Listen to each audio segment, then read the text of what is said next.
Les jeunes républicains, les jeunes républicains. Cette pépinière loyale de militants fougueux, ancrés au cœur du parti Les Républicains, viennent de provoquer un véritable coup de tonnerre politique avec une hardiesse que personne n'avait vu venir. Leur revendication est radicale. Ils réclament le départ immédiat, net et irrévocable d'Emmanuel Macron. Dans le même souffle, ils amorcent un virage spectaculaire en assumant publiquement un rapprochement inédit avec le Rassemblement national, un geste lourd de symboles qui rebat les cartes du jeu politique. C'est un véritable choc sismique, une onde de choc qui ébranle les fondations les plus solides et les plus ancrées des Républicains, menaçant de fissurer irrémédiablement l'édifice politique qu'ils ont bâti au fil des décennies. Et c'est précisément pour cette raison explosive, pour cette déflagration qui pourrait tout changer, que vous devez absolument rester scotché jusqu'au bout de cette analyse approfondie et sans concession. Car cet événement ne se limite pas à un simple scandale politique passager. Il dépasse de loin n'importe quel remous ou controverse des dernières décennies, avec le potentiel de redessiner entièrement le paysage politique français, de réorganiser les alliances, les pouvoirs et les idéologies qui structurent notre démocratie. Nous allons plonger au cœur de cette révolte inattendue, explosive et pleine de rebondissements, qui s'est déroulée dans un lieu aussi symbolique que surprenant. Le parc Astérix. Ce parc d'attractions, habituellement dédié au divertissement familial et à l'évasion joyeuse, s'est transformé en une arène politique surchauffée, un théâtre d'affrontement où Emmanuel Macron a dû faire face à son propre vivier de jeunes talents, à ses militants qui étaient autrefois ses plus ardents supporters. Le groupe des jeunes républicains est absolument furieux, bouillonnant d'une rage contenue qui menace d'exploser à tout moment. Et cela à cause du nouveau paquet budgétaire controversé. Un ensemble de mesures fiscales et financières qui pourraient alourdir dramatiquement les épaules des générations futures. Imaginez un fardeau écrasant, un poids insurmontable allant jusqu'à 120 milliards d'euros de dettes supplémentaires. Un héritage toxique et empoisonné qui hypothèque l'avenir des jeunes, les condamnant à rembourser pendant des décennies les erreurs et les choix hasardeux des générations précédentes. Tandis que la chanson emblématique High Hopes de Panic at the Disco retentit des haut-parleurs, diffusant un message d'espoir ironique et presque moqueur dans cette atmosphère tendue et électrique, Macron monte sur scène. Lui, l'ancien porteur d'espoir charismatique, l'homme qui avait incarné le renouveau et l'optimisme lors de sa campagne victorieuse, est désormais vu comme un véritable ennemi aux yeux de sa base, perçu comme un traître qui a tourné le dos à ses promesses initiales. Il lance une offensive de charme calculée avec précision, une stratégie rhétorique bien rodée. Il remercie chaleureusement pour le soutien indéfectible pendant la campagne électorale, tentant désespérément de raviver les flammes de l'enthousiasme passé, de recréer cette alchimie qui avait unifié le parti autour de sa personne. Mais les jeunes républicains, plus vigilants que jamais, plus éveillés aux manipulations politiques, ne se laissent pas endormir par ces mots sucrés et flatteurs. Ils exigent des réponses claires, tranchantes et sans ambiguïté. Oui ou non catégorique à la question cruciale qui les obsède. Ce paquet budgétaire peut-il être adopté sans entraîner ces 120 milliards de coûts futurs exorbitants, sans plomber l'économie pour les années à venir? Macron se tortille comme une anguille prise au piège, évitant habilement les engagements fermes et directs, préférant se réfugier dans des discours sur des débats interminables au Parlement, des réformes promises avant l'horizon lointain de 2033, et jurant que les calculs alarmistes ne se réaliseront pas, grâce à une croissance magique, une sorte de baguette enchantée économique qui résoudrait tout par miracle. Mais la salle reste muette, figée dans un silence assourdissant qui en dit long sur la défiance grandissante, sur ce mur de méfiance qui s'élève entre le leader et ses troupes. Pas le moindre applaudissement, pas une ovation timide, au contraire, un silence de mort qui glace l'ambiance, qui fige l'air en une tension palpable et oppressante.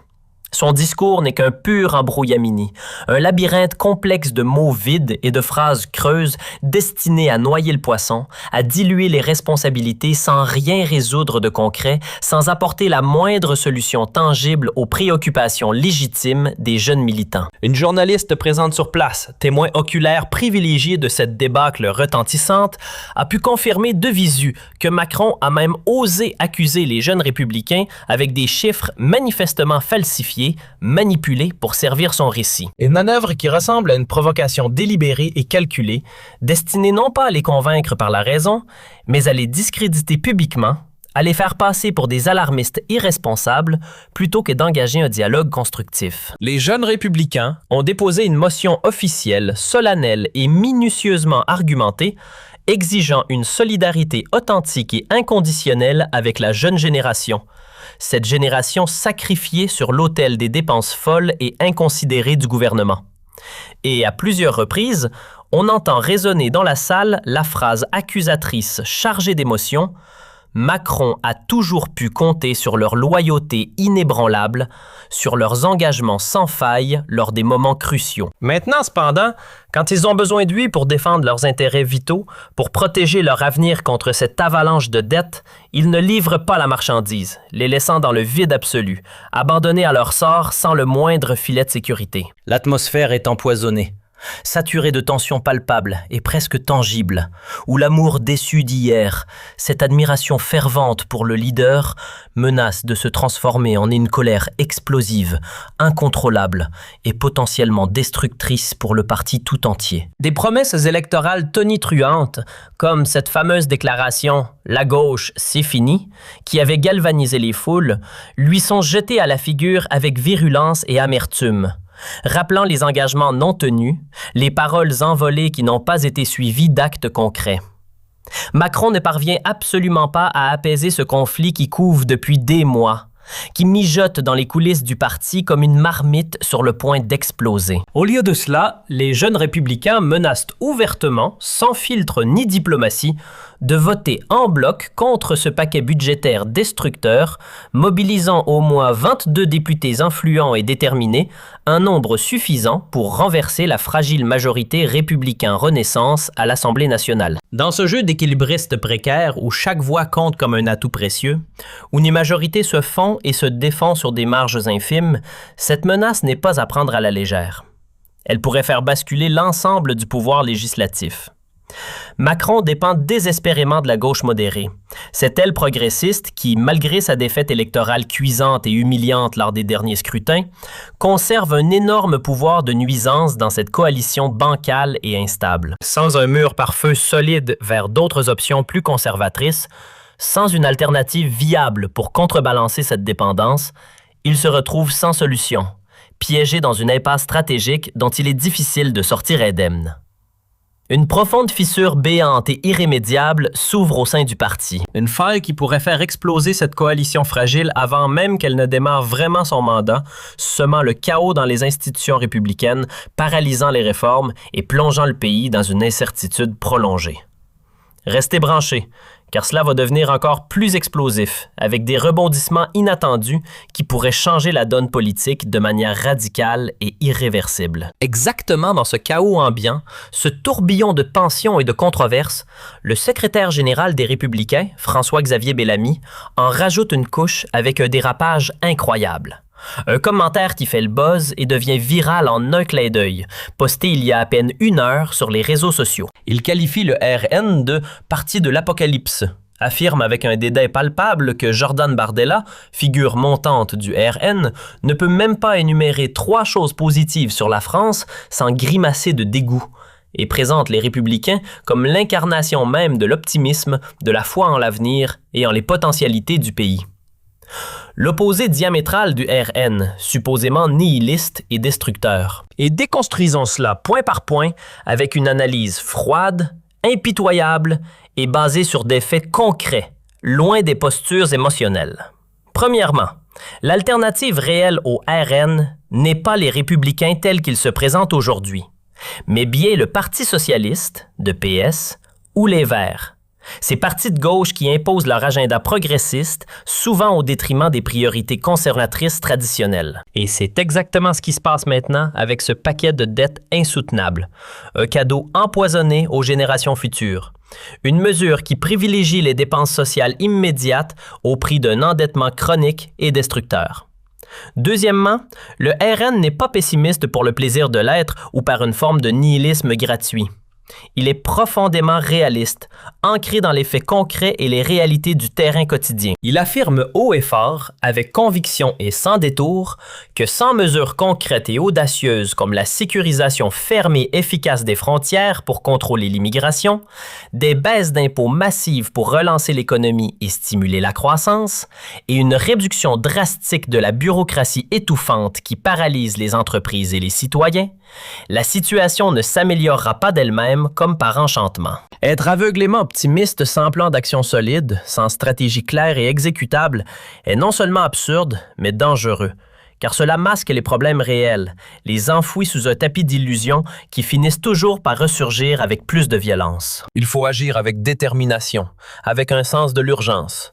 Et le RN possède précisément le plan structuré, cohérent et détaillé pour faire refleurir la France, la sortir de sa léthargie économique et sociale, la remettre sur les rails d'une prospérité partagée. Les mots de Bellamy ne font que révéler la priorisation catastrophique et déconnectée de la direction des républicains, qui semblent plus obsédés par des querelles internes stériles, par des luttes de pouvoir intestines, que par les enjeux nationaux cruciaux qui touchent directement les Français dans leur vie quotidienne. On est critiqué durement, violemment même, par son propre vivier de jeunes militants engagés, ces forces vives qui représentent l'avenir du parti. Et que font Macron ou Bellamy dans cette tourmente? Face à cette tempête interne, au lieu d'affronter la réalité en face avec humilité, courage et une remise en question sincère, ils détournent l'attention de manière pathétique et désespérée, tirent à boulet rouge sur le RN de manière totalement inutile et contre-productive, comme si attaquer l'adversaire extérieur pouvait masquer les failles internes béantes. Ils prétendent que le RN est un parti de l'apocalypse, semant la peur irrationnelle et jouant sur les émotions pour discréditer un concurrent en pleine ascension. Pourtant, ce sont bien les Républicains sous l'ère Sarkozy, avec leurs réformes inachevées, leurs compromis mous et leurs hésitations constantes, qui ont d'abord dirigé ce pays vers l'abîme économique et social, creusant des déficits abyssaux, laissant filer la souveraineté nationale et accumulant les erreurs qui nous hantent encore aujourd'hui. Il faut apparemment attendre l'effondrement politique total, une crise majeure et systémique, pour que le RN ait enfin la chance légitime d'assumer des responsabilités au plus haut niveau, de prendre les rênes et de redresser la barre avec des mesures radicales, mais nécessaires. Quand Bellamy prend la parole avec son ton moralisateur et condescendant, le chef des jeunes républicains, Guillaume Carayon, est assis juste à côté, et son regard perçant, chargé de frustration et de déception, en dit long sur le fossé générationnel qui s'élargit de jour en jour, sur cette fracture entre les anciens dirigeants et la nouvelle garde, impatiente de